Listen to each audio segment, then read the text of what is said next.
Good evening. Thank you for joining us. This is a special edition of our Facebook Live, which we normally have on Tuesday morning at 9:30 a.m. We're having it tonight because, of course, as you know, the budget was presented earlier today, a 3-hour plus long budget presentation by the Minister of Finance, Mr. Conrad. And there has been a lot of discussion leading up to the budget. There was some discussion today prior to the budget as people indicated what their expectations might be or what are some of the issues that we should be concerned about. And then, of course, after the budget, there have been many interviews and programs in which people have aired their views and either support for certain measures or criticism of other measures, or overarching views of what the budget has done well or has not done well. My name is Bhoendradatt Tewarie. I'm the Member of Parliament for Caroni Central.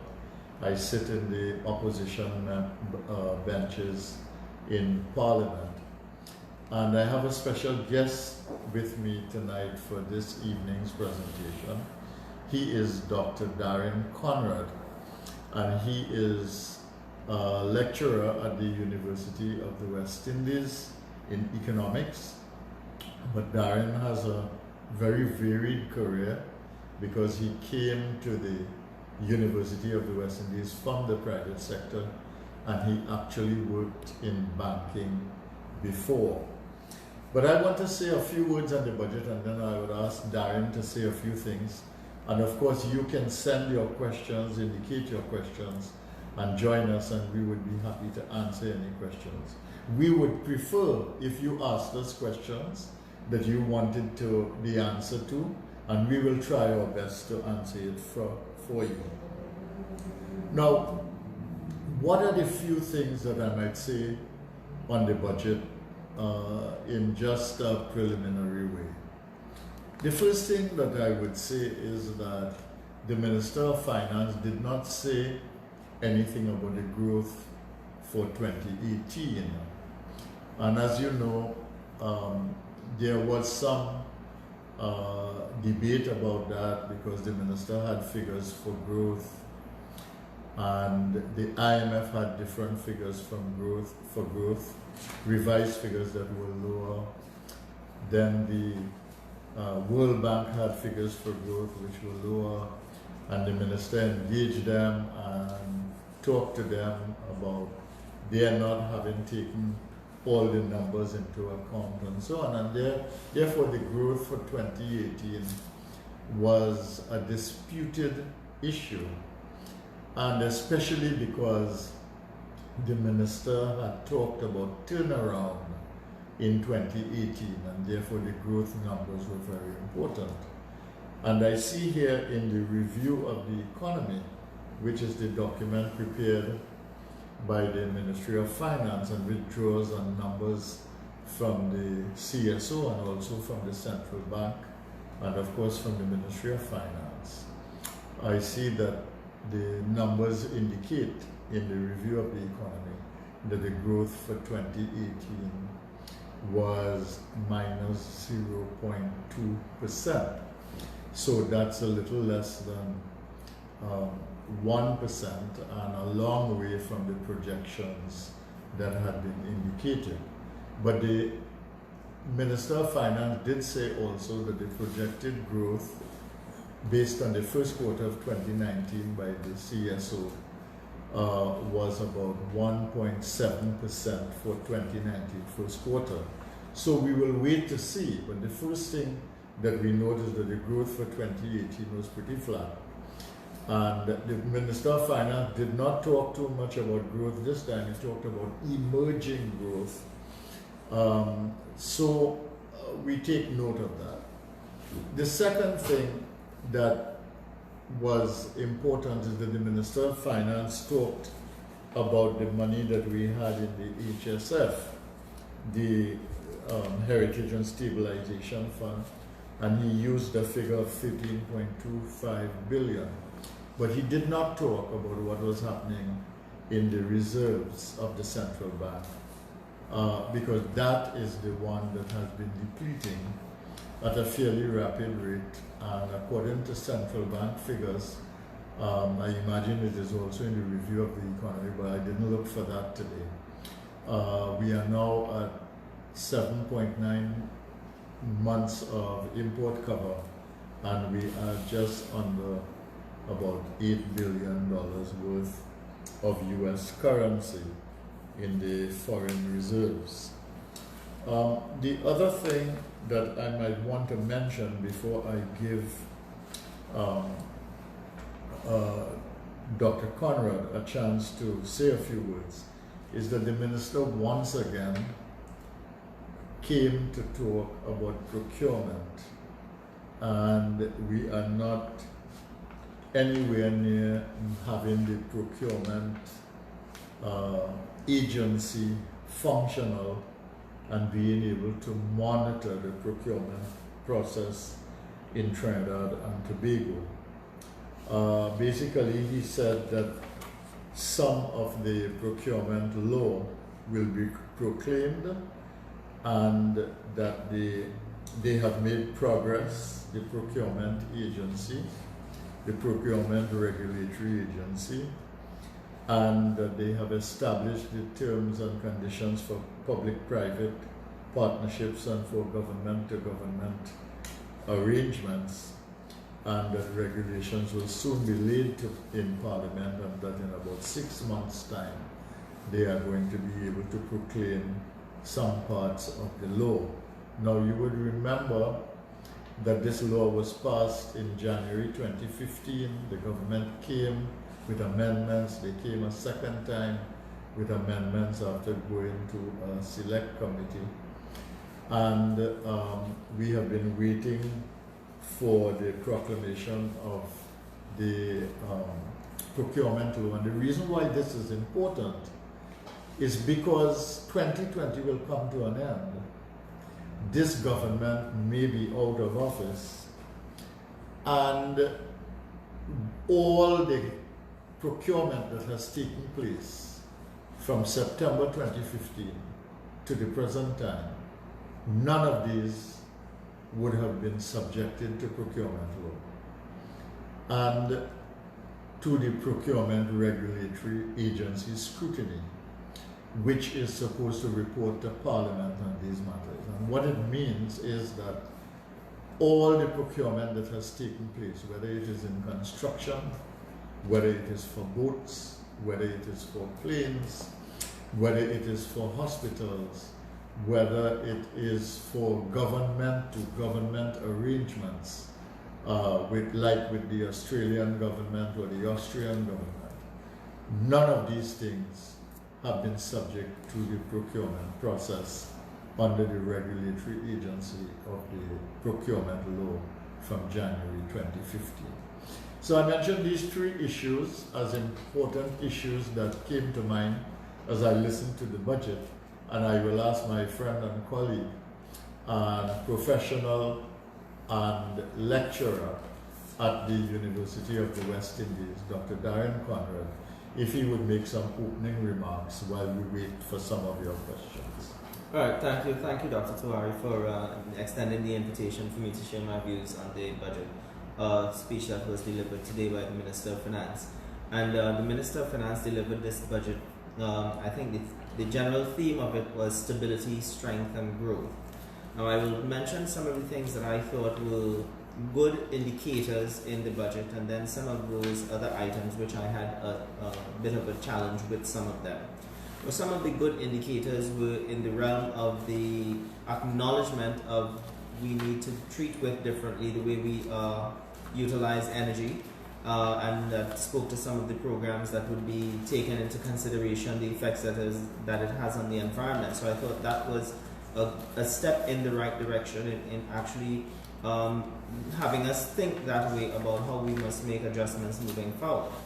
The minister also spoke about implementing some the modernization, as it were, of some of the different state agencies, and that would be the licensing offices, and then he mentioned that with the airports and customs and some elements of that.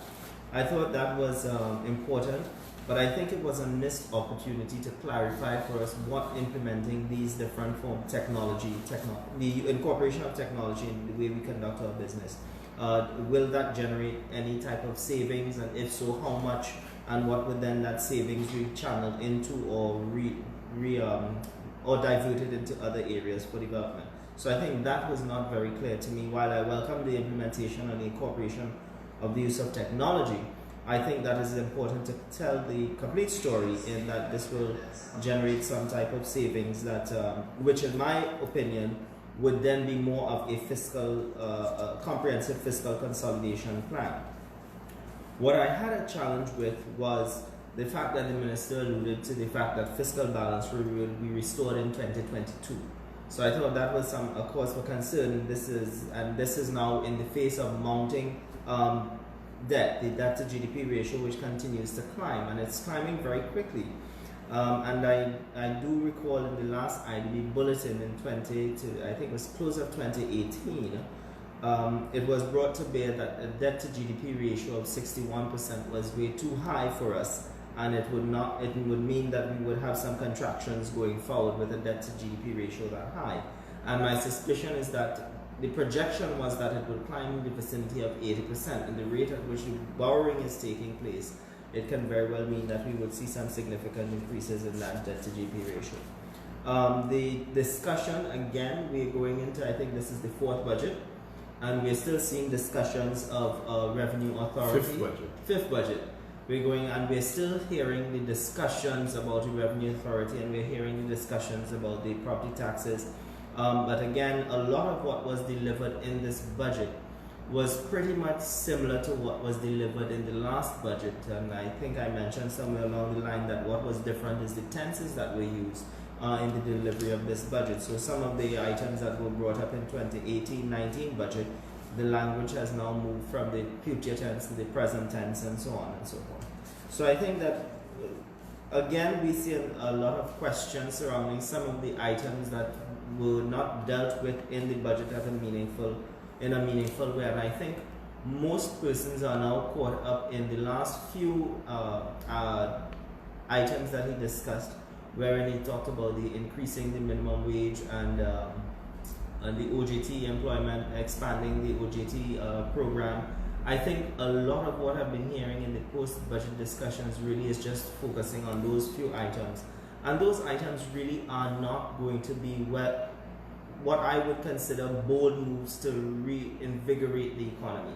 It will not be something that will produce any sustained revenue moving forward. And so I think what we need to do is look at some of the other items in there, which points to some challenges. For example, all of these, when I started listening to the budget this afternoon, a lot of the discussions in the beginning was around road construction.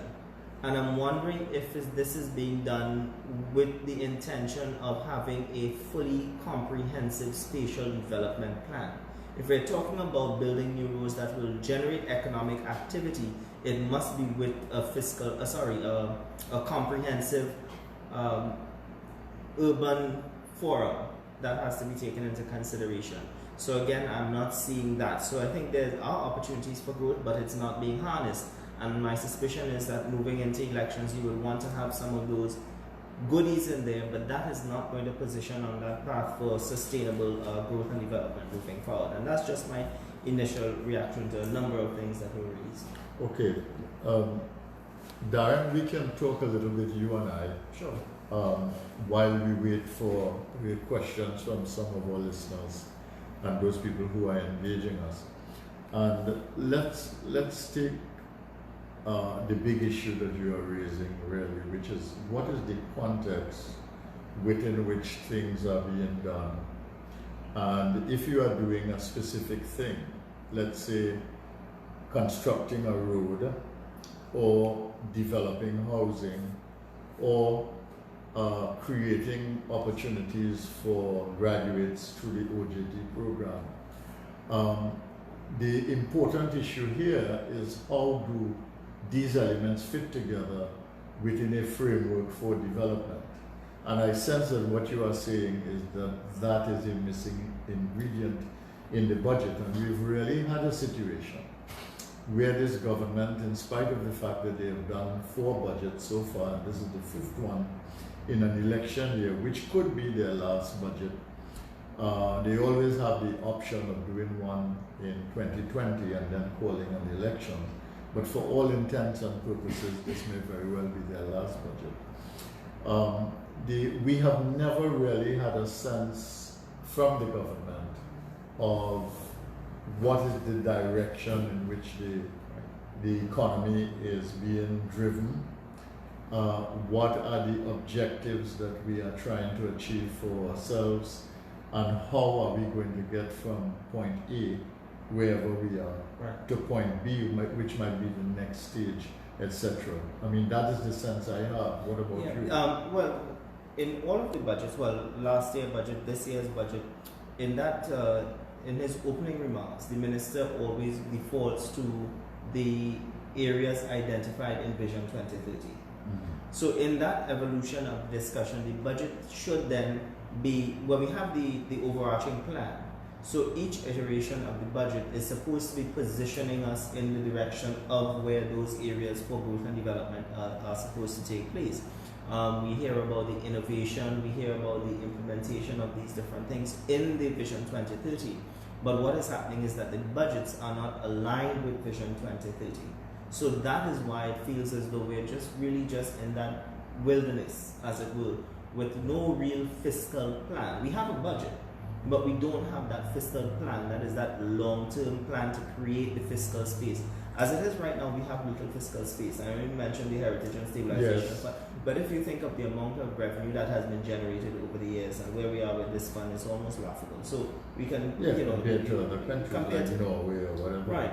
So we have not created the fiscal space, and we hear all of these different discussions, but really, if we're talking about spending a lot of money on education, in the developed world, we are second to none. We spend a lot on education. I would think that we'll be able to mobilize that human capital not in the form of an OJT placement. Yes. I think that these persons, highly skilled persons coming out of tertiary institutions, they ought to be able to find jobs within the system. So something is missing. So we're not creating an enabling environment where jobs can be generated in the private sector. So then we create a false sense of jobs are available, and that's politics for you. I mean, that's the nature of politics. So we create that false sense that persons will start finding jobs, but again, is that the productive use of our human capital that we've spent a lot of resources to develop? Yeah. So that is what I'm saying, is that we need to do that. Let us take a couple of those issues then and try to let the viewer or those people who are engaging us, citizens in this society, try and understand what is your quarrel with what might be being done, or what is my quarrel with what is being done. Because it's important for people to understand, because when you say that they are going to build a road to Tobago, or they are going to build a road to Manzalina, it sounds good, right? That you are opening up your economy. But what is the concern about something like that? Well, I mean, building the road is not just for accessibility. In urban planning, a road is supposed to generate, first of all, the way the road networks are developed is supposed to be speaking to our land use. Yes. And the way we utilize the land can generate economic activity, or it can stifle economic activity. So this road cannot just be a road for general to get access. from point A to point B. Right, that it does that, yes. But that is not the primary objective. What is supposed to happen along those road networks is what is critical. Yes. Is it going to mean it is going to be easier for businesses to set up? What is going to happen to the level of patronage to businesses in those areas? Once perhaps were not as accessible, now more accessible. is it going to be that this road network will facilitate an easier movement of services into those areas? So a road is really a piece of infrastructure that is meant to get you from point A to point B, it is true, but to facilitate development along the way, right, so that your people can come into jobs and income, your communities can develop. right. You build other infrastructure to support community development. Precisely. Let's look at So there's a planning, a physical planning issue, and there's also a sociological planning issue. Very much so. Okay. Very much so. You wanted to say something about No, I was just saying, when we talk like that, we always have to different people process differently. Think of the road networks as the veins in your body that carries the blood with the oxygen to the vital organs. Yes. That is what the road network is supposed to bring the economic activity in and around the communities rather than the communities having to go to where the economic activity takes place. Yes. Okay. Let's take the issue of the OJT, for instance. I would think that is a popular thing because, first of all, the OJT would be happy that they are getting a 10% increase. Right. And secondly, those people who are not now OJTs and might be unemployed, and there are many of them, there are about 6,000 graduates who are not employed and have been perhaps for over a year, sometimes 2 years. And the minister said that he would expand it to about 8,000, which, when you think about it, would take care, I don't know how many OJTs there are now, but would take care of a substantial number of the 6,000 graduates that might be looking for work. So on the surface of it, it looks good. But what is the problem with something like that? Well, that's the equivalent of, handing someone a band-aid and they have a gaping wound. I mean, there's very little that can be done. What has to have really happened? And this again, when we talk, this is our human capital. Human capital is, if mobilized, let's think of Singapore, let's think of some of these other countries, the Asian tigers were able to grow at phenomenal rates when the rest of the world was struggling because they invested in human capital. What they did with the investing in the human capital, they attracted the kind of businesses that would then absorb that human capital. So here it is, for example, we have a tertiary education system producing highly skilled persons.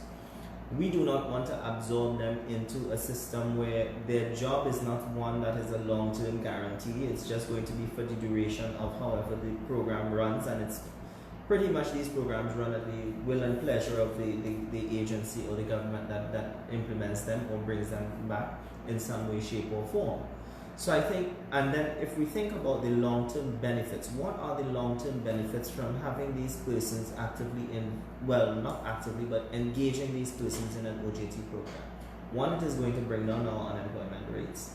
Unemployment rates will come down rather quickly. But then what are the long-term benefits? Are there any long-term benefits? Are these persons going to be paying income taxes? Yeah. If they are paying income taxes, to what extent will they be paying any income taxes in the system? Based on the last figure I heard, I think they're still within that range of what is exempt from taxes. So again, it is going to get people engaged, but not in meaningful economic activity. There's a bigger issue involved here though, and I would like you to engage it. I mean, and I think what we're trying to do here in this discussion is to distinguish from the things which at a very simple or simplistic level seem okay, they seem positive, right? They seem like a good thing. But when you think in developmental terms, you begin to see that really you're putting on a plaster on a sore, as you say, and you are not really getting to the solution to the problem.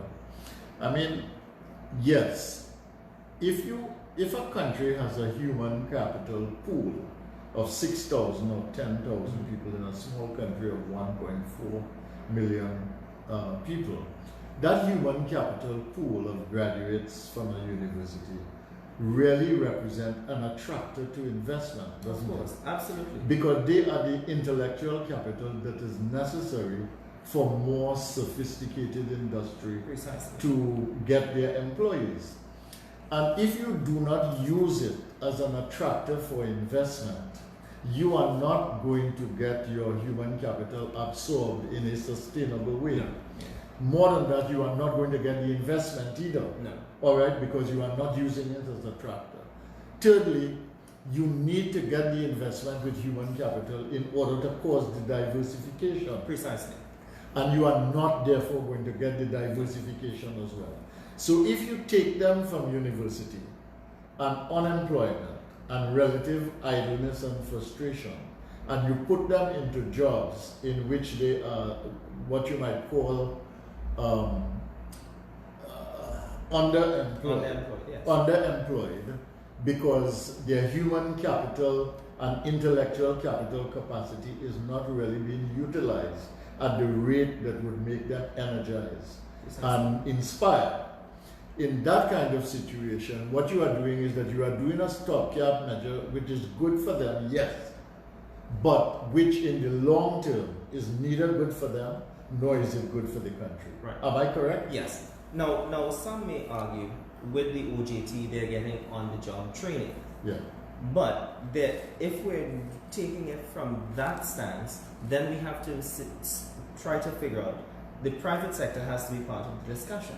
So if it is that it is to bridge a gap between where the skill acquisition at tertiary level education formally is a gap between what employers are looking for, that's not a big gap, but it may be a gap. Yes. If you're telling me that that OJT program is going to then make that person ready in 6 to 8 months, that someone with a small business may not necessarily have the resources to train, and this becomes their training platform, and then they will migrate into something that is more sustainable long term. Okay, I may be willing to accept that because it is filling an identified gap. Okay. But as it is right now, at first blush, how it is delivered, it's not filling a gap. It really is just getting people engaged, so it creates the perception that people are that something is actively happening. working. Yeah. All right. Now let's take the third one, which is the issue of housing. I mean, the minister talks about the fact that we might have about 170,000 people waiting in line for a house, and then he outlined the various difficulties for each one of them. Some do not have the income, some are too committed to have enough income, some of them cannot afford the house, and therefore there's an issue of affordability and so on. But when you take the route that the minister has taken, which is that the government is going to build some through the HTC, $1 billion with the bond that was just passed in Parliament. Then you have a situation where you have public-private sector where the government might provide land and this private sector is providing. And then you have a situation where you are now going to small contractors, 5 or 10 houses at a time, to give them the opportunity to do that for houses that are smaller. Again, that sounds like, look, a pretty good thing, because you're going to get construction going, you're going to get contractors working, you're going to get workers employed in the system, and it's going to help. What is the problem with that? Well, my view on housing is quite different. Yes. And a lot of people will not share my view necessarily, but from an economic standpoint, and I will preface this by saying that we have limited resources and we have to be careful in how we manage those resources. Notwithstanding, housing affordability is a challenge. It is a problem. Housing affordability is a problem in the country. Most people that want a home will never be able to in their lifetime afford a home. So we know that is a challenge. But more importantly, the current model that is used with the HTC housing, the reason I say that is because a house is a private good, it is not a public good. Yes. It creates that social stability, but it is a private good with private benefits. If we have to have a program that is administered that is more meaningful, then anyone who wants to purchase a home should be able to do so. Rightly so. But the government involvement, heavy involvement in the construction sector, it means that it squeezes out the private provision of homes at an affordable rate. Yes. So hence the average person, the middle income person will not necessarily be able to afford a home, primarily because the government is now squeezing out the private sector in the provision of that. I think more sustainably, it would be a more long-term partnership with the private sector to build homes that are affordable. That last quote I heard that some of the HTC houses being built will be made available to the tune of 1.something million. Mm-hmm. That is not a low affordable housing. Yes. That is not affordable housing. So I think we need to rethink what we mean by affordable housing, and at what point does the government step back and say, I've provided this, and it does not have to be, and I keep saying it does not have to be the government providing a home. Government can provide subsidies, yes, for home construction. So there is a policy issue at stake here then, which is that should the government and an agency that the government created, like the HDC, be the agency that actually provides housing for people, and the government is the great benefactor of housing nationally, or should there be some other model in which you have a kind of market space in which people save, they contribute, they earn, etc., and be able to purchase a house? And should the state then be playing a role where those who would not normally have the opportunity for home ownership is then supported by the state in a way so you help them to step up to home ownership? Because home ownership is a very important thing in a society. It tends to get you into the middle class from the working class, and more than that, it tends to give you the economic means in order to gain access to the financial system and the wherewithal, therefore, to help yourself a little more. And what so there is a philosophical issue. There is one from my position, and what actually happens is that if the government were to peel back in terms of how aggressive they are in the construction sector, we would see some of these house prices actually come down. Yes. Would you have some questions first? Yes. Sure, we have two questions. In 2017, the budget was deemed shifting the paradigm. After possibly the last budget of this PNM government, in what direction do you suspect the paradigm is shifting? Okay, I'll ask Dr. Conrad to answer first, and then I'll make some comments. Go ahead. Well, there was, since shifting the paradigm, I think there was another one, turnaround. Yeah, the turnaround was the one after that. There was the one after that. And 2018 was the turnaround. Right, and well, the honest answer to that question is I've not seen a paradigm shift. I think what has happened is that we have gotten into a space where we're literally just, for want of a better term, on autopilot almost, without steering in any different direction. I think we've not done enough by way of creating fiscal space and enough buffers to allow us to engage in that transformative activity. Yeah, if I could add my 2 cents, I would say that the government of the in Bert's variety as Minister of Finance and Dr. Rowley as Prime Minister never at all I don't think they have even thought of addressing the structural problems in the economy. The first thing is that they have placed such a heavy emphasis on the energy sector, which is important, and you have to deal with that. Because if you did not have the energy inflows, you would not be able to have the revenue at the levels that you need in the society now, especially with the reduction in the amount of oil we have, and secondly, the reduction, the limits to the gas that we now are able to produce. And of course, the global price, which is an issue. And by the way, I think that is an issue too. I think the Minister of Finance took a conservative view, and from his point of view, and set the price of oil at $60 a barrel and the price of gas at $3 a barrel. But in this realm of volatility, I really think it's a risk. So we will wait to see what will happen on that count. But the end result of all of this is that we are more heavily dependent on energy for the revenues that we need than ever. And if you look at the last 4 years, you do not see any evidence of growth in the sectors outside of energy, or investment in sectors outside of energy, or diversification in sectors outside of energy. This time he has come hoping to introduce measures that will perhaps accelerate the process. But my own feeling is that he has come at too late a point with some of these issues, and the credibility issue really is a serious one, which is for the citizen watching. Should you take the government seriously in any measures that they introduce or speak to now in their last year of office, when it is so much in contradiction to the action and the attitude and the approach of the last 4 years? And I think this is part of the problem, because the structural issues have not been addressed for 4 years, and I don't think that they can now be addressed in the final year, the 5th year of their term of office. Okay, you have another question? Yes. Do you think the measure of this 2020 budget will be enough to bring relief and to ease to frustration faced by the majority of citizens on a daily basis? I think my answer to that is no, but I'll let Dr. Conrad go first.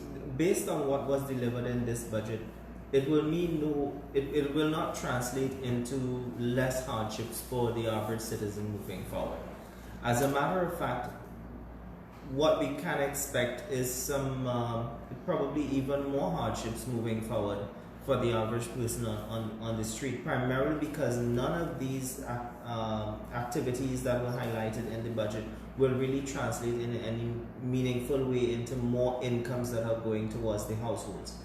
What we did not see was any increases in fuel prices, or we did not see any increase in income taxes or anything of that nature. So it would mean that persons will be pretty much stabilized in terms of their household income.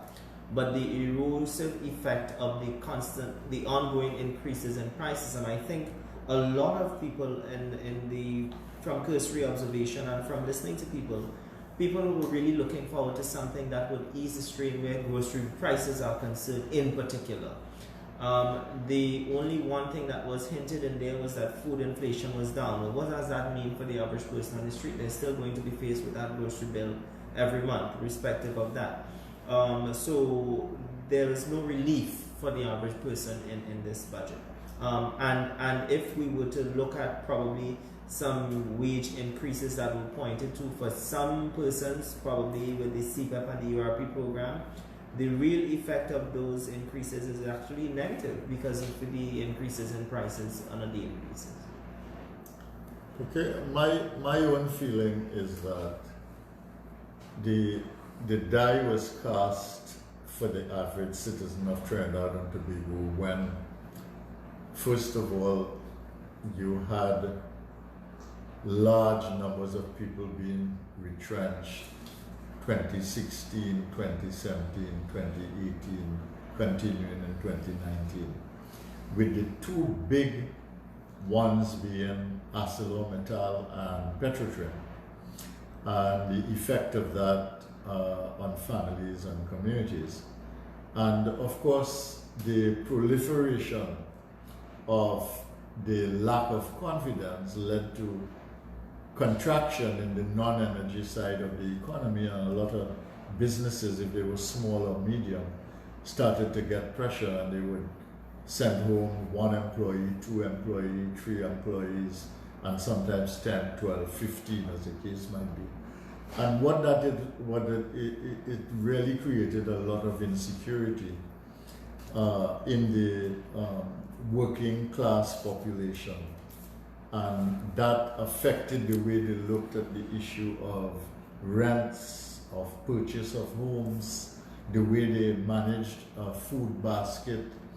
Anthony Wilson did something in one of the newspapers, I think this morning, or it might have been yesterday, in which he basically pointed out that the price of the same basket of food 1 year later is about $100 more.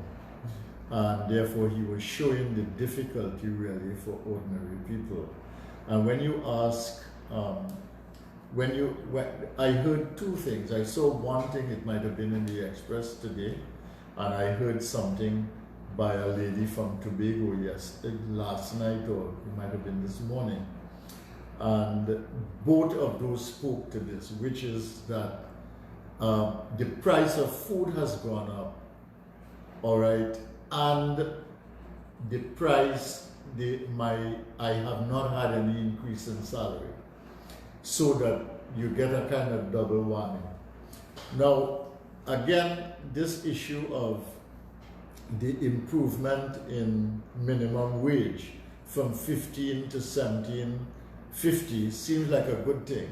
And I would be quite frank, I mean, if the minimum wage was $20 an hour, it would not kill anybody in my view. If the minimum wage was $20 an hour, it wouldn't kill anybody, provided that you were dealing with the macroeconomic situation in a way that was holistic. So you would then take that into account in the other things that you do. But I believe that when you create the conditions in which you move into CPEP and with contractors and with wages, etc., you increase the wage by 15%, you are really creating a situation in which the new norm for industrial relations negotiations is going to be 15%. And that is going to be the beginning bargaining position. And it might be more than that, because the expectation would be a 15% increase.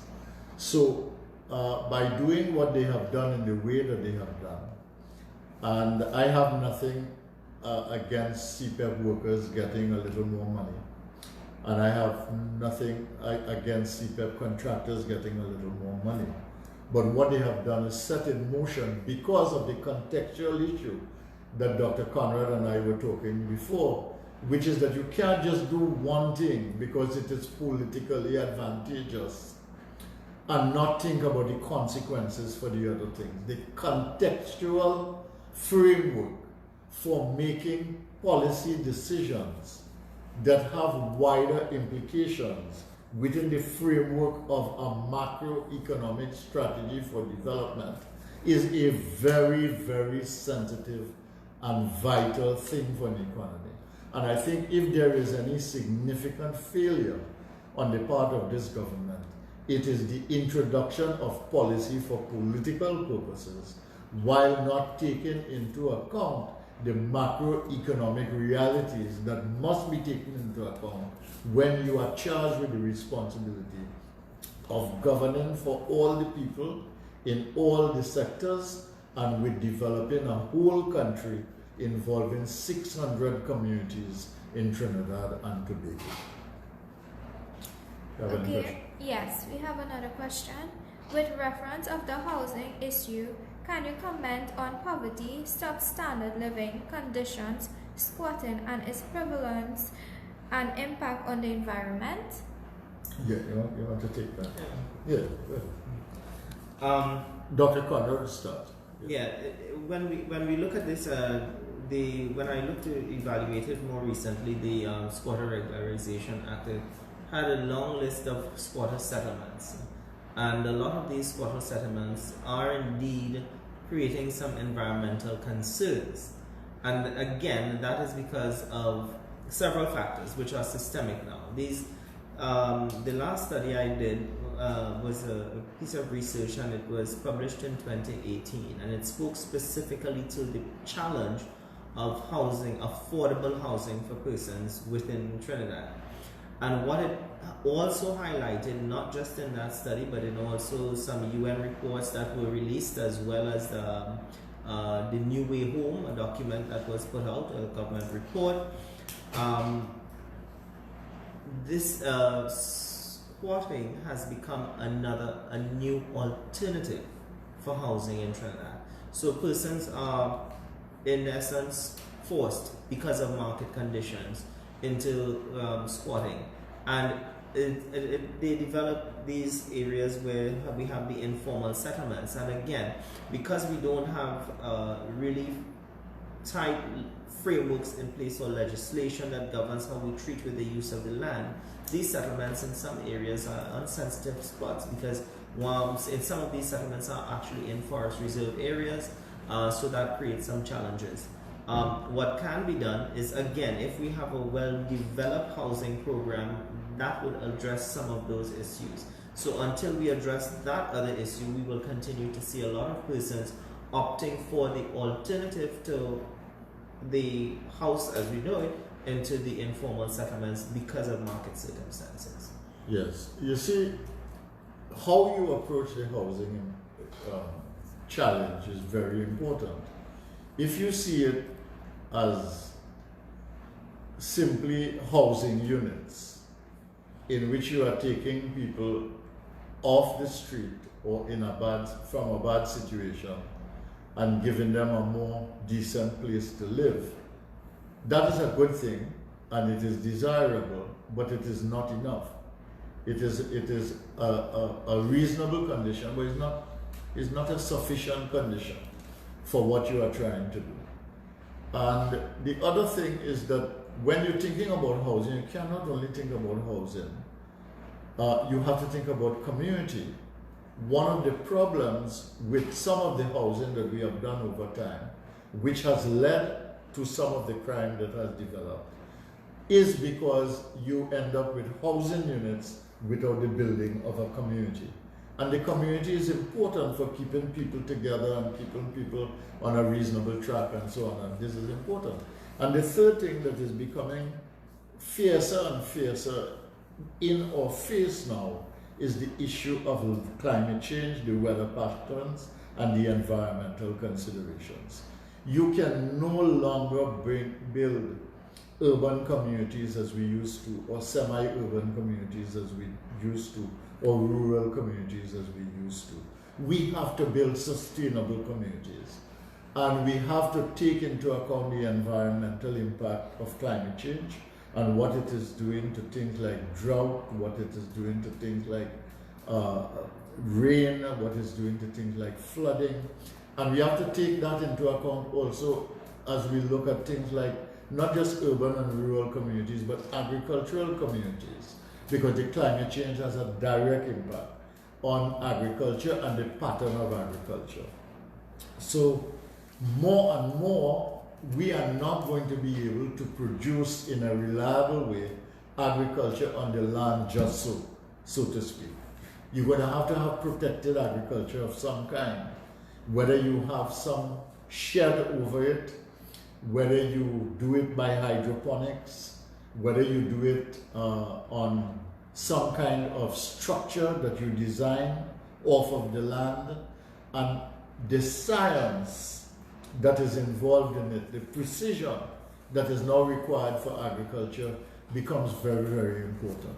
So both in housing, whether it's urban, semi-urban or rural, and the notion of housing in communities, and then the notion of community in the context of the environment and climate change, and the notion of climate change and its impact, not just on people in housing, whether they are squatters or whatever, but also on agriculture. I think more and more it is demanding of us a very, very holistic and sensitive view that takes into account economic considerations, environmental considerations, and human and community considerations. So that is what sustainable development is. And you can't just say the word sustainable development. You have to understand what it means and what you have to integrate in order to make sustainable development possible. You have another question? Yes, I do. The minister has raised the minimum wage, but in an environment of increasing unemployment and struggling small business without any clear policy measure to inspire small businesses, what do you believe this measure can achieve? Well, I mean, it's good for the people who are working and who would get $2.50 more. All right? But it is a problem for the small business that is struggling and facing closure. And it is a problem for an economy in which, in that situation, what it means is that fella, instead of getting $2.50 more per hour, will lose his job. That is the possibility. Those are the possibilities. So that is why I was saying just now that, you know, unless you take all the macroeconomic consideration into account and you try to see how you harmonize policy with every other thing in terms of impact, it can be a problem. So I will stop at this point. I'll ask Dr. Conrad if he wants to say something. That is a particularly sensitive issue, but I do think that if we take that discussion in the face of having a large influx of migrant labor coming in from Venezuela, a firm or a small business or business, that person is a profit maximizer, and so you're going to look for ways to reduce your operating costs so that you can make the maximum profits possible.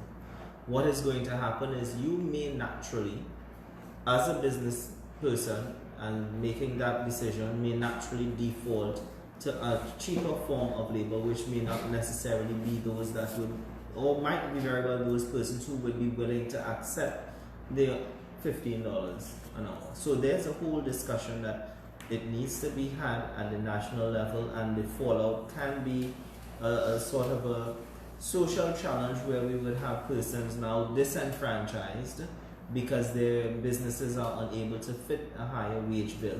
Because the businesses is not just going to fit a higher wage bill for one person. We'll take an average of about $100 more per person per week.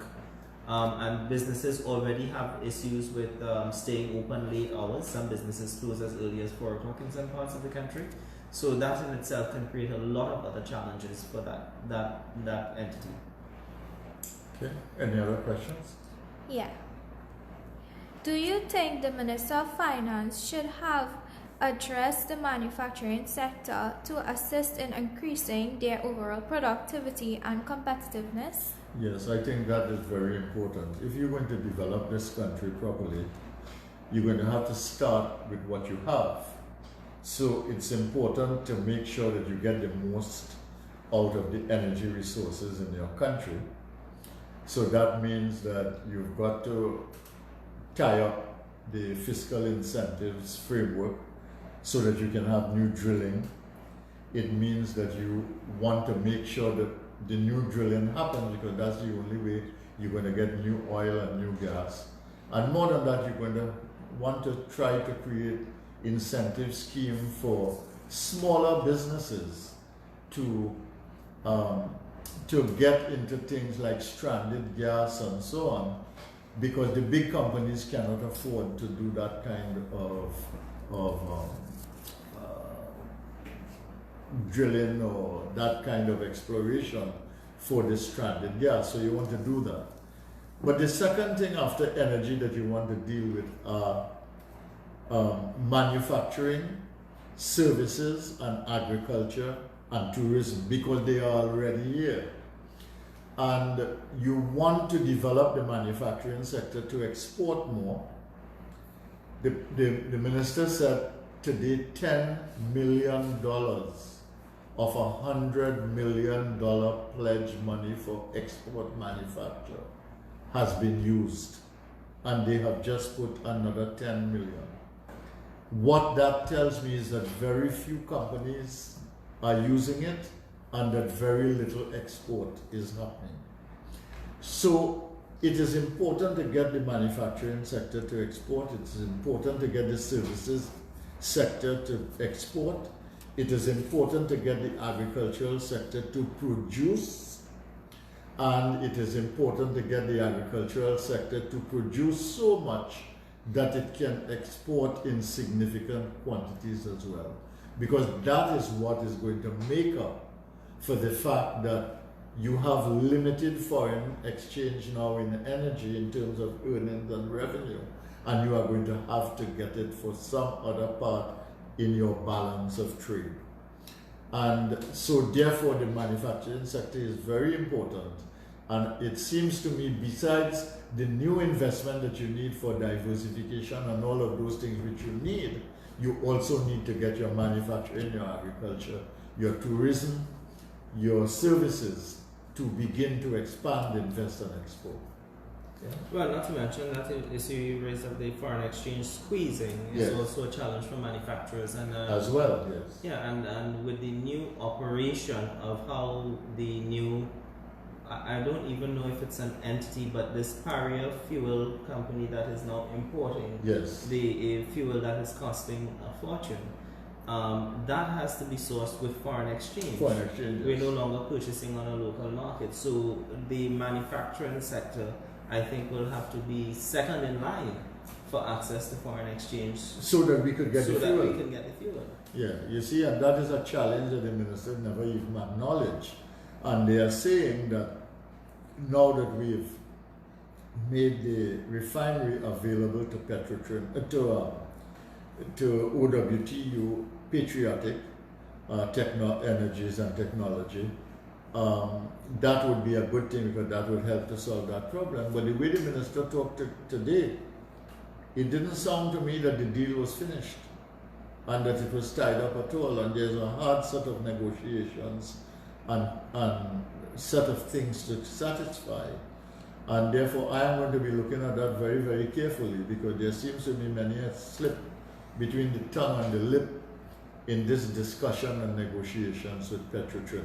But the important point that Dr. Conrad is making is that you have now taken an asset, which is the refinery, that used to supply all of these fuels, and we have shut it down.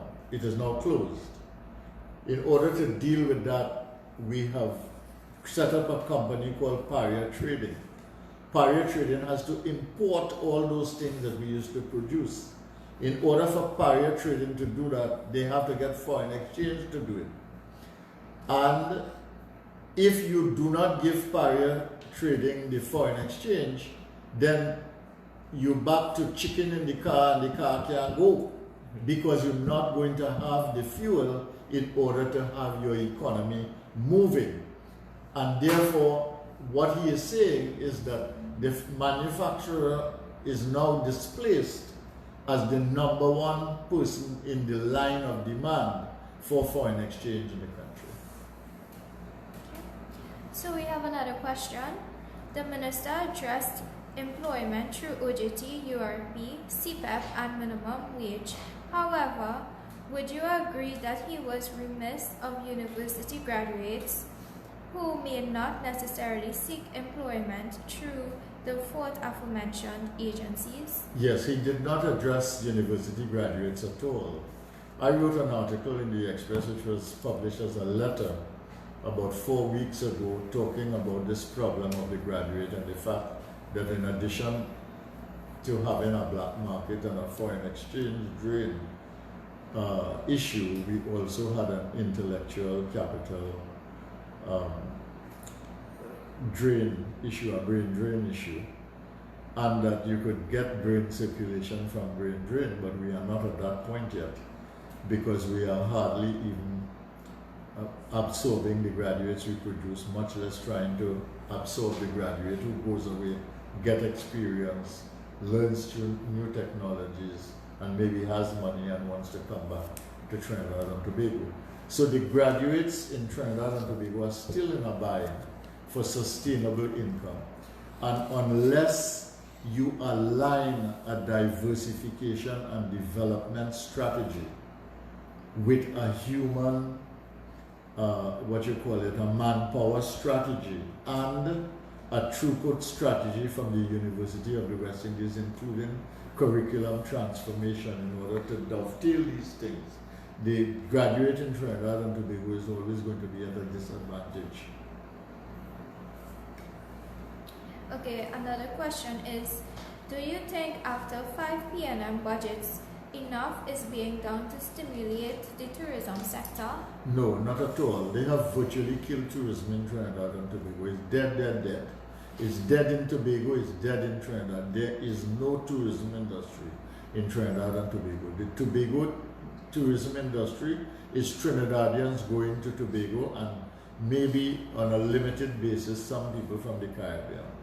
And the tourism in Trinidad is business tourism on a very limited basis and maybe with some interest from diaspora people and people from the Caribbean.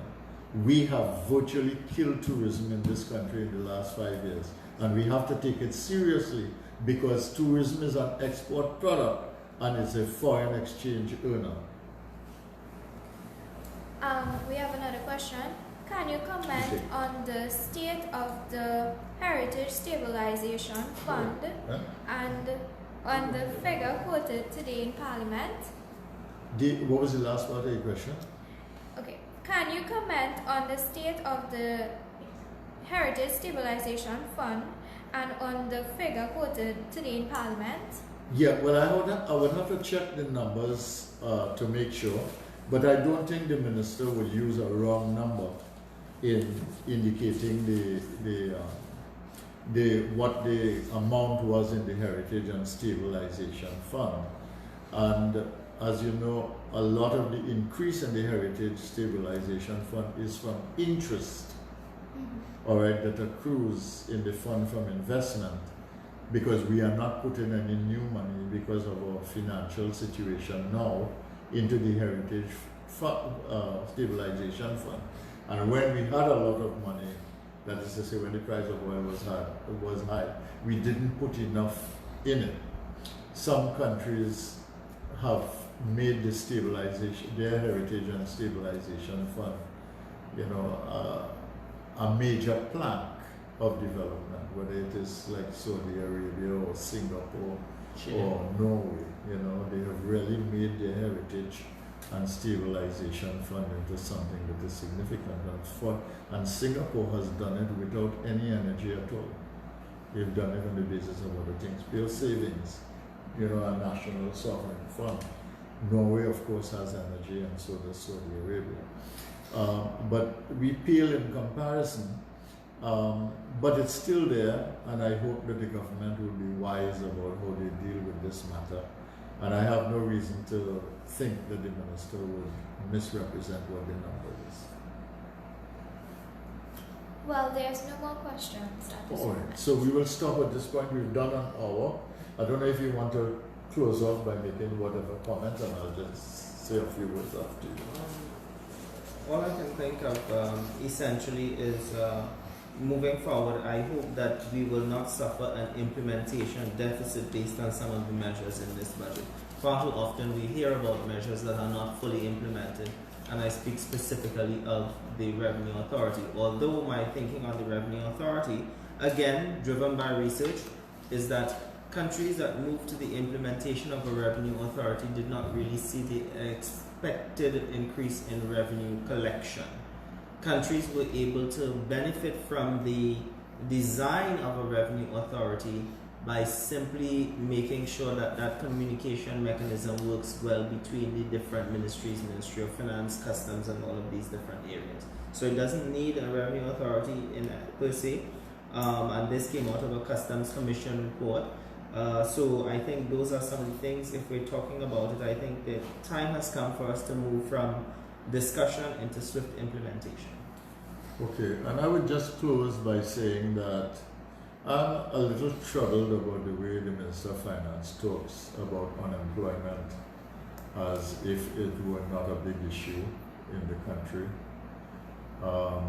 The official figures, which I think date back to about the end of 2017, so we have a long time. Even the central bank in its last report for July indicated that they only had numbers from the CSO up to the end of 2017. Is about 3.8%. I question that figure. I really think that there are many more people employed. I think about 50,000 people have lost their jobs in the last 4 years. And that must increase the unemployment. The labor participation rate, the review of the economy says is 58%, which is the lowest that we've had for a couple of decades now. And I think that is worrisome because it means that less and less people are participating in the economy, and less people are not only employed and more people unemployed, but less and less people are even looking for work. And it is a troublesome thing. So I think that that is something we have to watch, and that is the one statistic I would disagree with the minister on, and I don't think it's a correct statistic. So I want to thank you all for staying with us and listening to us and engaging us during the session. The questions have been very good, and Darren and I have been happy to answer it. I want to thank Dr. Darren Conrad for taking this time. I know he has other things to do. You know, he's a very busy man, and he's a very industrious and prolific worker and writer. And I'm sure there are other things that he could do. but he took the time to spend an hour with us and to share his time with you, and I'm very, very grateful for that, Darren. So I want to thank you for that. And to you, members of the public, citizens of Trinidad and Tobago and of Caribbean Central, I want you to thank you for joining me once again. I won't have my Facebook Live in the morning since I did this one, and we would probably run the Facebook like this one with Darren and myself tomorrow, so that anybody who wants to look at it can look at it again. Thank you very much for listening to us. I want to thank all the people on 97.5 who joined us to listen.